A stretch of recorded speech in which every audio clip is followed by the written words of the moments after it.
On Earth, liquids are all around us, even inside of us. But our world is not like others. When we look at the stars and planets of our vast cosmos, liquids are actually very rare. And when we do find liquids, they flow in strange ways on bizarre worlds. It's an environment where nothing that we can build here on Earth could withstand that for more than a fraction of a second. New discoveries are forever changing what we know about the churning, bubbling matter of our liquid universe.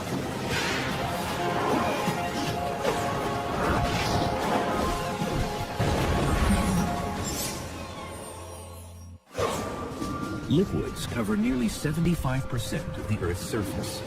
We see them oozing from the ground or falling from the sky. And we manipulate them to power our cities and fuel our engines. But this is not the way of most of the rest of the universe. Liquids only make up a tiny fraction of all matter. Most of the universe consists of gas. Either interstellar gas, the gas between the stars, or the gas within the stars themselves, or the atmospheres of planets. The other stuff that exists is solid material. Planets are made out of solid material, but there's really very little liquid.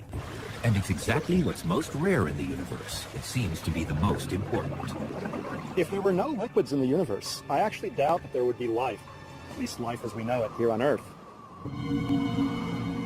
Looking in other planetary systems, there may be other forms of life that don't use liquidity, fluidity in some way, but right now it's difficult to imagine how that would work.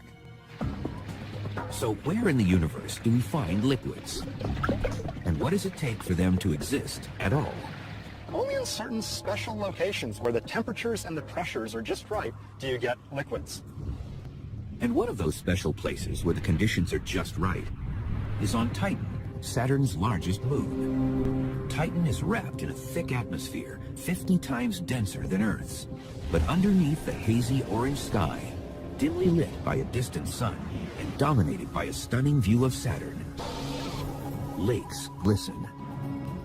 If we had a webcam on Titan and we were just looking out on the scenery, you could think you were on Earth, unless there was a thermometer in the image and you saw that the temperature was hundreds of degrees below zero. A cruel 290 degrees below zero, to be exact. And the liquid isn't water, but rather methane. When we think about the worlds of our solar system, there's only two worlds that have liquids at their surface. Low-density flowing liquids that could form lakes. And that's Earth with water, and Titan with methane. But how can something that's a gas on Earth be a liquid on Titan? Titan is certainly not quite Earth, and the biggest difference is really the temperature. Titan is so much further away from the sun that it receives very little energy, and that makes it a very, very cold world. And that means that the same elements that we have on the Earth behave very differently on Titan. You can imagine a scene like this on Titan.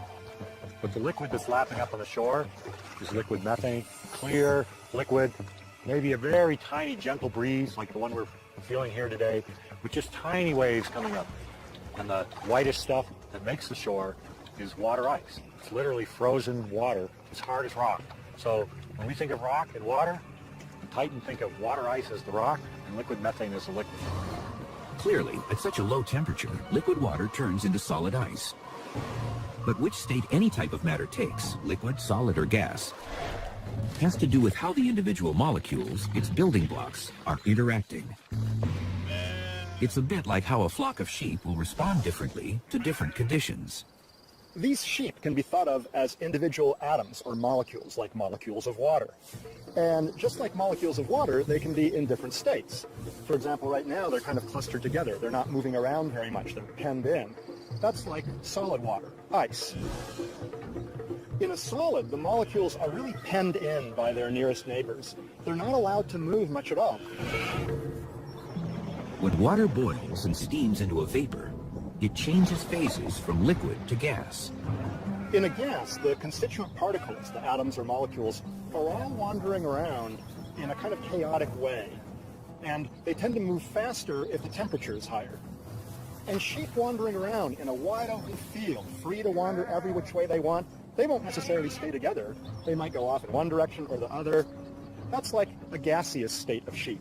They're far from one another, but there's a lot of space between them, their motions are unconstrained. But liquid, like water, is magic.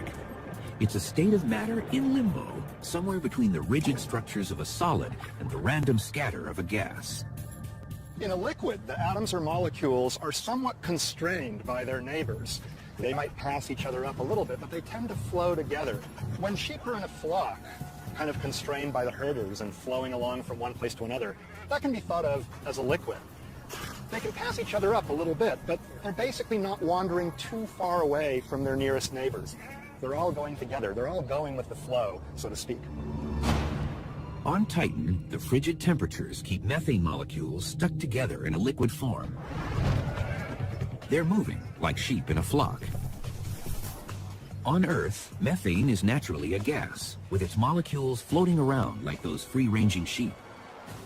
To transform it to a liquid, so that the methane molecules are like a flock, scientists need to squeeze them together with 300 times normal surface pressure. One of the main uses of methane on Earth is for heating and cooking. And so methane is a great source for power, whether it's heat or some kind of propulsive power. Liquid methane is such a great source of power that NASA is testing it as a potential new rocket fuel. Currently, spacecraft launch into orbit on the backs of fuel tanks filled with liquid hydrogen. Because it's lighter and denser than liquid hydrogen, launches burning methane could be cheaper. And like liquid hydrogen, liquid methane combusts readily because of the presence of oxygen. But on Titan, because the atmosphere lacks oxygen, methane isn't flammable. So Earth has nitrogen and oxygen, Titan has nitrogen and methane. And it's curious that these are the only two worlds in the solar system that have nitrogen as their dominant gas in the atmosphere. So in that sense, Titan is our sister world. Oxygen would be a dangerous explosive gas on Titan because it's surrounded by methane, the same way that methane is a dangerous explosive gas on Earth because we're surrounded by oxygen. On Titan, the liquid methane collects in pools, some as large as the Great Lakes. The lake country on Titan is the northern polar regions. Enormous number of lakes. We see one lake in the south. We don't really understand why all the lakes moved north and left one behind in the south. Why aren't there more lakes in the south? A recent discovery may have provided an important clue. In August 2009, researchers detected a sudden appearance of storm clouds around Titan's equator. This could mean that liquid methane mimics the water cycle on Earth, where water evaporates from lakes in one area and then rains to form lakes in another. In the desert landscapes of Earth, we have occasional cloudbursts where it rains very hard and the water rushes through the dry valleys.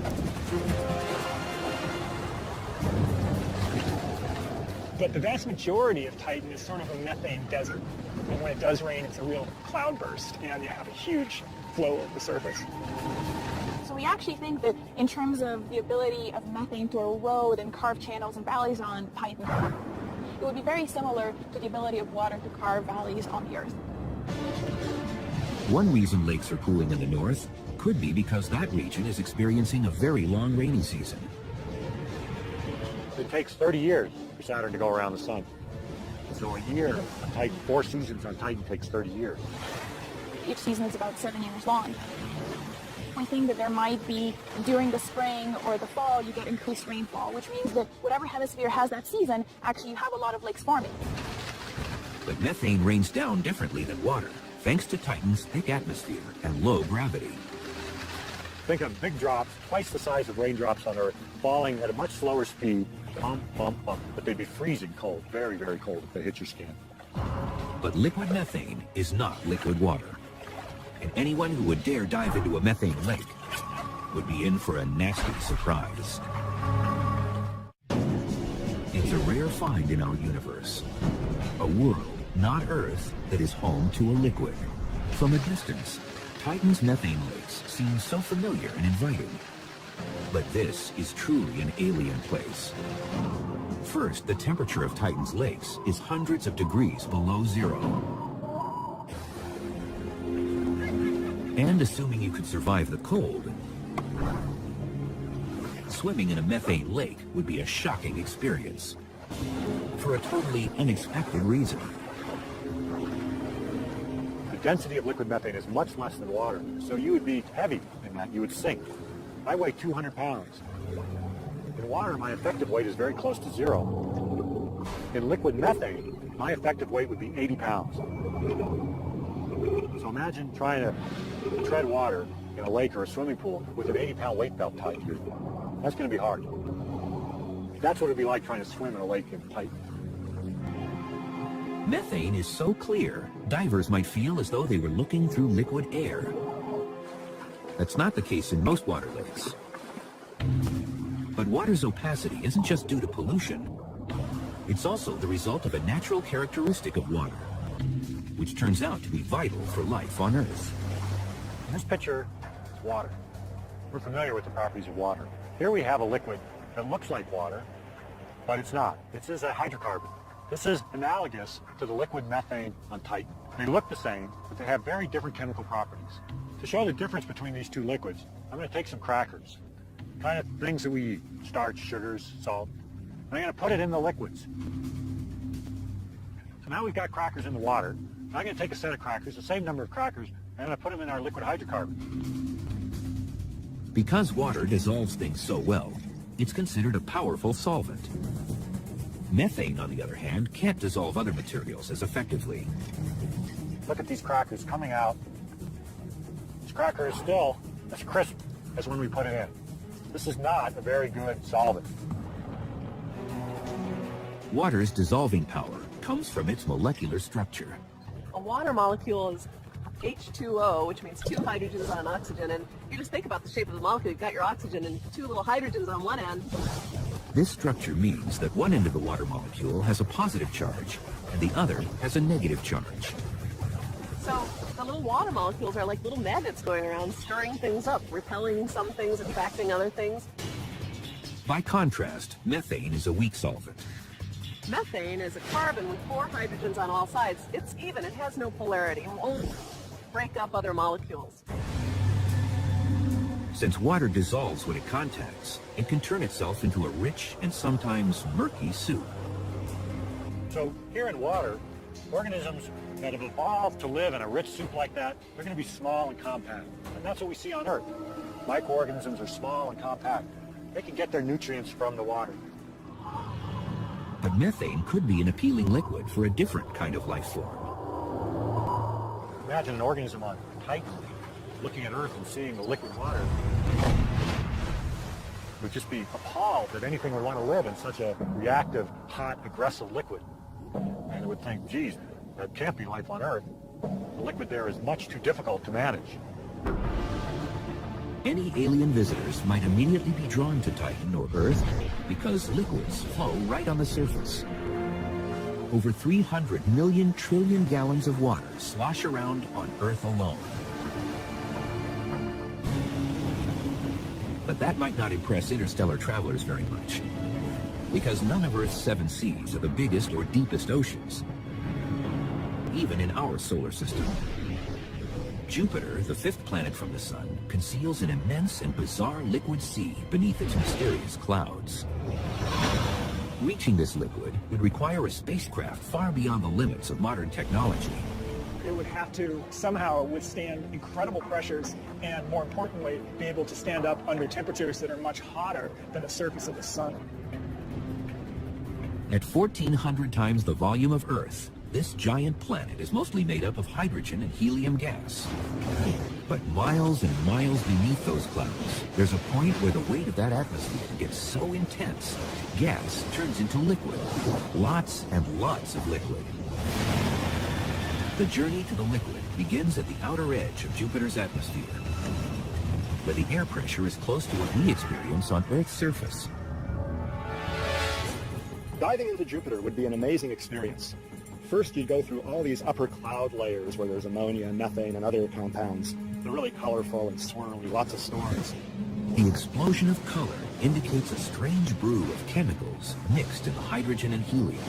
Because there's a lot of different sulfur compounds in the atmosphere of Jupiter. So as you fall down through the upper layers of Jupiter, you would have the smell of rotten eggs. So a trip to Jupiter starts off in an unpleasant way.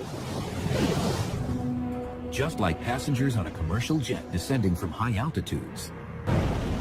Passengers on a spacecraft descending into Jupiter's atmosphere would feel pressure on their ears.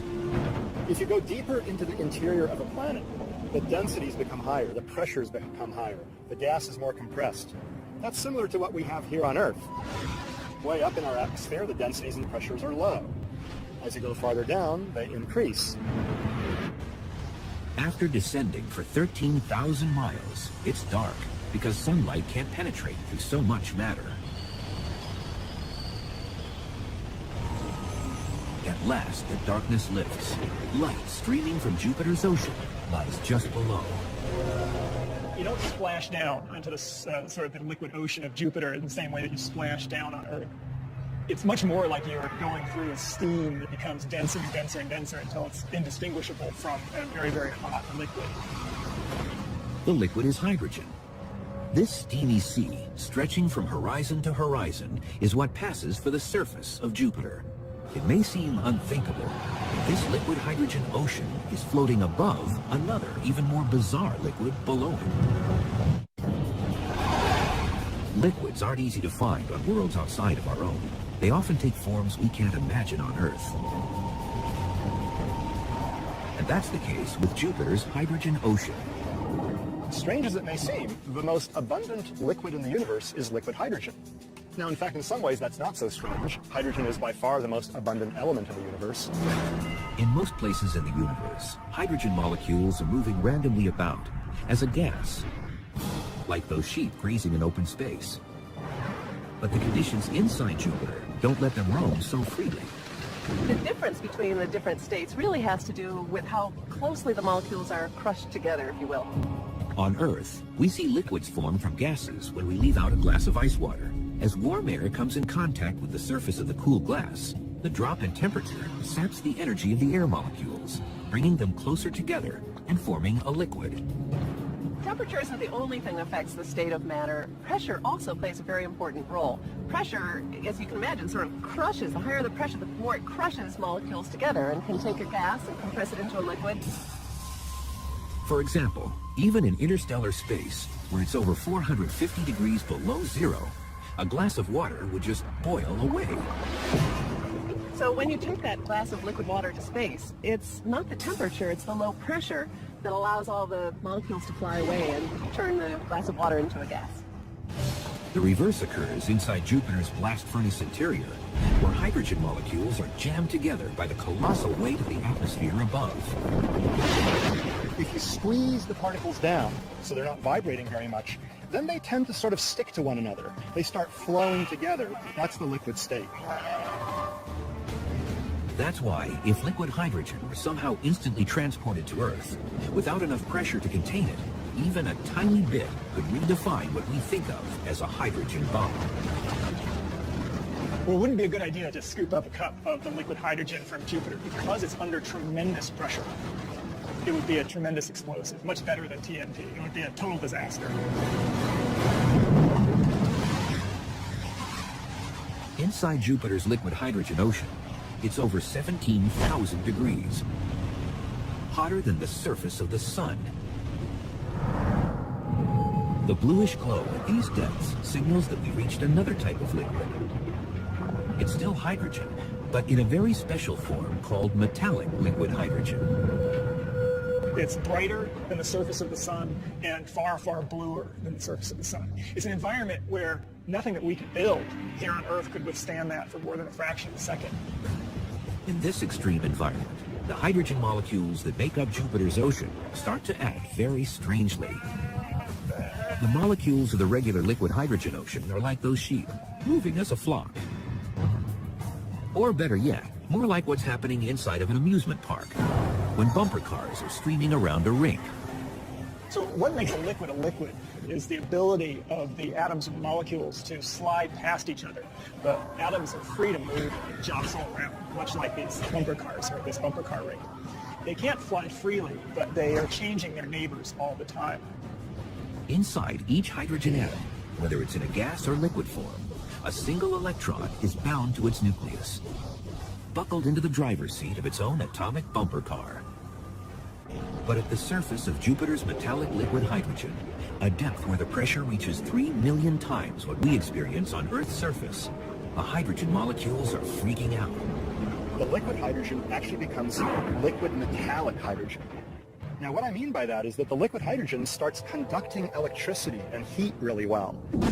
Inside Jupiter's metallic liquid hydrogen, electrons are jumping from molecule to molecule, splitting away from their own nucleus and finding another home.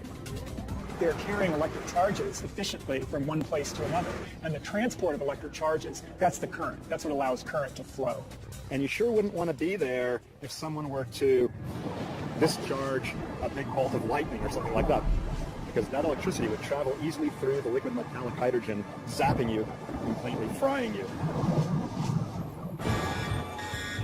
The closest thing to metallic liquid hydrogen on Earth is liquid steel. When they pour the liquid steel out of the cauldron, it's glowing hot, it's flowing, it's conductive of electricity. That's very much like the interior of Jupiter would be like. You could be down there. Inside Jupiter, the metallic liquid hydrogen is different from the regular liquid hydrogen because it's conducting electricity. So the fact that the electrons are able to flow freely inside means that you can have strong electric currents in the interior of Jupiter. And whenever you have a fluid that has strong electric currents, then it will create a magnetic field.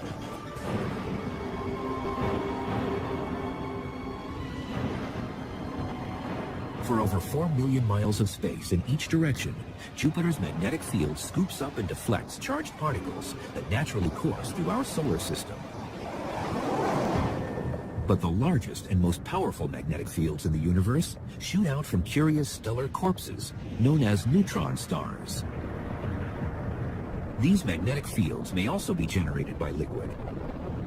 However, the interior of a dead star seems like the last place you'd expect to find anything flowing. A neutron star is like a big hunk of neutron material, just packed as tight as it can be. We call that matter degenerate because it can't get packed any tighter. Most materials, you push on them, they get denser. You push on them harder, they get denser. Not a degenerate material. You push on it, it's not going anywhere. Neutron stars are roughly 12 miles in diameter, about the size of a large city. Neutron stars are so massive, and the mass is compressed into such a tiny region that it basically has started to warp space itself. Visiting its surface is impossible. Anything that you could build out of ordinary material will be immediately flattened and crushed on the surface of a neutron star. Neutron stars, the gravity is so high that even the highest mountain range on a neutron star is just measured in literally millimeters. Could liquid possibly exist inside this hostile environment? Surprisingly, the answer may be yes. Some scientists believe that neutron stars are not solid to the core. In fact, their interiors may be moving so freely they could be filled with something called superfluids, liquids with no thickness or viscosity. Viscosity is a measure of how resistant a fluid is to flowing. So a low viscosity material like water flows very easily. And you can see how quickly it falls into this bowl. But honey, on the other hand, is very viscous, and it flows more slowly. The thicker a fluid is, or the more viscous, the less it flows, the less things can move around in it. A superfluid has zero viscosity. A liquid so thin, it never stops flowing. So in the bizarre fluid inside a neutron star, it has what we call a superfluid property. And so what that means is that if you start up some sort of current, you're able to start up a vortex inside a neutron star, then it will just keep going and going and going, and it won't die out. There's no viscosity that causes these currents to dissolve away. Some neutron stars spin like tops, rotating several times every second.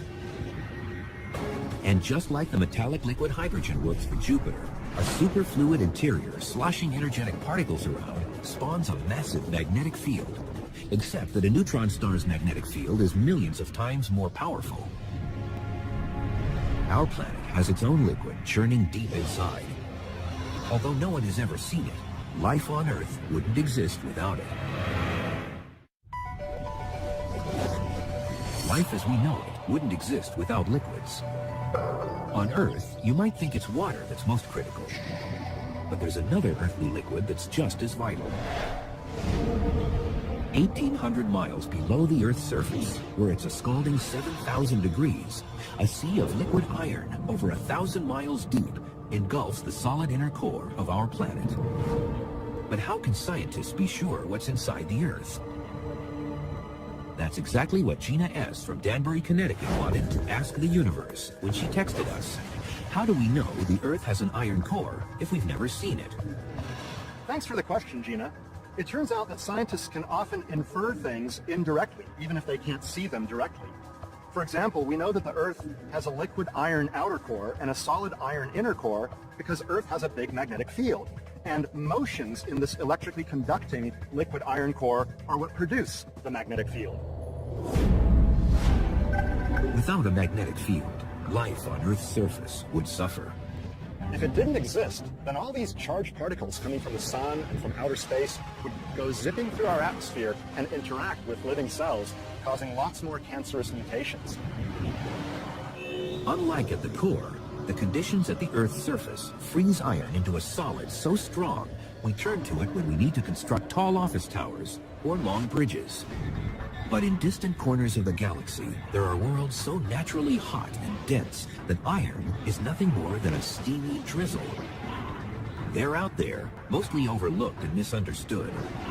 Too big to be planets and too small to be stars. They're known as brown dwarfs. These objects are like supersized versions of Jupiter, gas giants, except up to 75 times more massive. Brown dwarfs, in a sense, are failed stars. They didn't have enough mass ever to produce sufficiently high temperatures and pressures in their interior to ignite normal hydrogen and burn it for a long time. But these objects are still very hot, and despite their names, not brown. You were right there, it would be glowing sort of a cherry orange red. A lot of heat coming off, so you would get burned in the vicinity of a brown dwarf. These objects are so hot that brown dwarf clouds aren't made of water vapor, like on Earth, but rather gaseous iron vapor. In the interior of the brown dwarf, where the pressures are sufficiently high, the gaseous iron can condense into a liquid and can actually rain down as liquid droplets of iron. That is really cool. That's right, it rains iron on brown dwarfs. Fortunately, we don't have iron rain here on Earth, but if we were to have it, it wouldn't be very pleasant at all. There'd be these hot blobs of iron hitting your head and your cheeks and your arms and burning them, scalding them, and plus being pretty heavy. You know, if you get hit by a rapidly moving droplet of iron, that wouldn't feel very good. Liquid iron never falls on Earth, but it might be happening right now, all across the universe. Our galaxy is really teeming with brown dwarfs. There's tens of billions of brown dwarfs in our galaxy, almost as many as there are actual stars. But our galaxy is also flooded with smaller worlds, rockier and cooler, more like Earth. One of the most amazing things that happened recently that we found the first planet that could potentially have water on its surface. The planet is in a solar system orbiting a star named Gliese 581, about 20 light years from Earth. The fourth planet out, Gliese 581d, circles so close to its star that one of its years lasts just 66 days. But that's a good thing if we want to find a planet with water on its surface, because Gliese 581 is smaller and cooler than our Sun. Estimates have revealed Gliese 581d to be 10 times more massive than Earth, with a diameter that is twice as wide. Some scientists think that what makes up that extra mass could be mostly gas. That means Gliese 581d could resemble the gas giants of our solar system, like Jupiter, Saturn, Uranus, and Neptune. Lots of gas, very little liquid. But others believe that Gliese 581d is different, more like Earth. Think 10 times Earth's mass. You can make up by just piling rocky material together. So just make it something that we call a super Earth. It could be a mini Neptune too. The jury is still out. But it's the first one that could be like Earth, just bigger. At 10 times Earth's mass, this exoplanet may turn out to be a water world, covered in a very deep ocean. Gliese 581D's tight orbit means its parent star's gravity keeps the same side of the planet facing the star. That means half of the planet never goes dark. So basically, whenever you look up at the moon, you see the same side of the moon. That would happen to a planet that close to the star. The far side of this planet never feels the warmth of sunlight, leaving it potentially covered in ice. If you think about that, there should be extremely strong winds from the hot to the cold side. Wind creates waves, even on Earth, whenever gusts of air push and pull at the water's surface. If Gliese 581D really is a water world, then there's no land to break up the waves. You have waves mile high that keep going and keep going from around. So if you like surfing, that's definitely where you want to be. There might be a hard surface underneath this super ocean, but it's unlike anything we know on Earth. It's a state of solid water known as Ice 7. Instead of sheep or bumper cars, let's imagine water molecules as individual aluminum cans dumped into a container. At typical Earth temperatures and pressures, they interact and move together as a liquid. When they freeze, water molecules lock together into solid ice. It's a molecular structure of water that scientists refer to as Ice 1. No, Ice 1, the one that you and me are actually used to. This is just because it doesn't have much energy left to move, because it gets so cold. The massive ocean of a water world would be hundreds and hundreds of miles deep. Just like on Earth, the deeper the water, the greater the pressure. If the pressure is great enough, something funny happens to water. It turns solid, into a kind of hot ice. If you raise the pressure of a liquid, you can generally turn it into a solid because you're squeezing the atoms and molecules so close together that they feel penned in. They can't move past one another. They can't flow. Higher pressures can create a variety of solid ices with internal structures different from frozen ice, or Ice 1. The difference between anything like Ice 1, 2, 3, 4, 5, 6, 7, we think it goes to 10, but it could go any further, is actually the pressure. The difference between what we used to, Ice 1, and the other ices is that on the other ices, there are pressures that actually act on these cans. On a planet this big, the water pressure can reach levels millions of times what we experience anywhere on Earth. That means Ice 7 could be forming underneath the oceans on Gliese 581D. Diving down there, water, 70% of your body would actually become ice. So probably not the best option. So for now, right now, technology-wise, there's probably nothing that can go down and explore it. But if we're just looking for liquid water, we don't have to travel outside our own solar system. We have a neighbor that has more water than all the oceans of Earth combined. In a universe of liquids, Jupiter's moon Europa appears to be an unlikely place to find some. It's an Arctic wasteland, sheathed in water ice and riddled with cracks. It's like looking down on ice floes in the Arctic or Antarctic. You see cracks that have been just offset from one another and suggesting that the surface is kind of floating around on top of a liquid underneath. And it's not just a splash of water either. Beneath a layer of ice 60 miles thick lies an ocean 60 miles deep. That's deep. That's a lot of drilling you would need to do if you're going to go ice fishing on Europa. Smaller than our moon and nearly 3 times farther away from the sun. As tiny Europa orbits, it passes through Jupiter's magnetic field. But it's another mighty Jovian force that keeps a world so far from the sun from being frozen solid. It gets energy from the gravitational tug of Jupiter. Jupiter is very massive, and it pulls tides on Europa much the way the moon pulls tides on Earth. Jupiter's gravity teams with the tugging and shoving of the other satellites in nearby orbit to mash and stretch Europa. The resulting friction heats and melts the moon's interior. What's left, ground up inside Europa, is salt water. It's mainly H2O, plain old water, but dissolved in it are salts and other materials, just like our ocean has salts and minerals and things dissolved in them. The best analogy for the water on Europa would be water from the Dead Sea in Israel, where you have a very, very high concentration of salt. Not a good place to get your bottled water from. Liquids can turn up in the most unexpected places, and none may be more surprising than a recently discovered liquid nearly as old as time itself. 14 billion years ago, the universe began as an infinitesimally small point when it erupted in a cosmic explosion known as the Big Bang. It rushed outward, expanding and expanding, exotic particles and gases cooling and coalescing into stars, then solar systems and galaxies. But let's rewind the clock to a time just after the Big Bang, before protons and electrons combined to form the first atoms. So everything was running into each other and smashing into each other. So that what was going on was that there wasn't enough freedom for the particles to sort of settle down and clump into the things that we're familiar with now. The early universe was like a featureless desert, burning at a temperature of 1,000,000 billion degrees. A random collection of particles known as quarks and gluons. Quarks and gluons are the fundamental constituents of the nuclei that make up our atoms.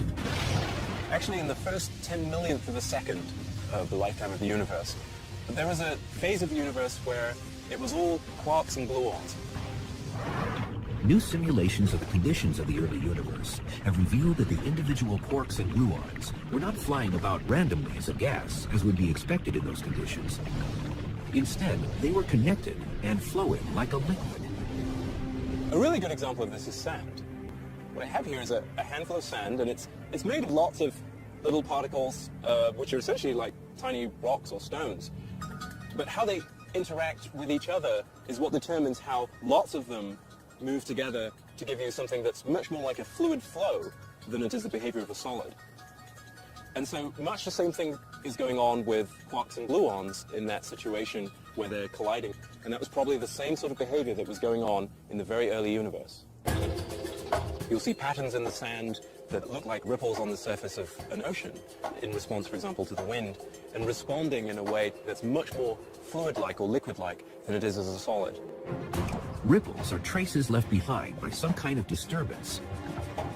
In a liquid state of matter, ripples spread easily throughout the whole. That ability to communicate disturbances may have some imprint on the ultimate fate of the universe. In that critical, chaotic moment after its creation, the fluidity of our early universe's liquid state was already beginning to show signs of a grand future. So there'll be some parts of the fluid that are slightly more dense than other parts, and we'll be able to see patterns beginning to form that will ultimately become the structure that we see in the late universe.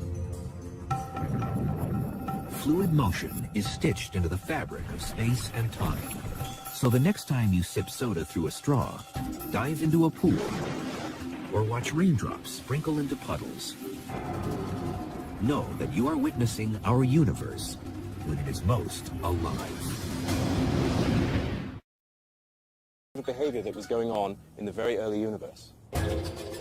You'll see patterns in the sand that look like ripples on the surface of an ocean in response, for example, to the wind, and responding in a way that's much more fluid-like or liquid-like than it is as a solid. Ripples are traces left behind by some kind of disturbance. In a liquid state of matter, ripples spread easily throughout the whole. That ability to communicate disturbances may have some imprint on the ultimate fate of the universe. In that critical, chaotic moment after its creation, the fluidity of our early universe's liquid state was already beginning to show signs of a grand future. So there'll be some parts of the fluid that are slightly more dense than other parts, and we'll be able to see patterns beginning to form that will ultimately become the structure that we see in the late universe. Fluid motion is stitched into the fabric of space and time. So the next time you sip soda through a straw, dive into a pool, or watch raindrops sprinkle into puddles, know that you are witnessing our universe when it is most alive.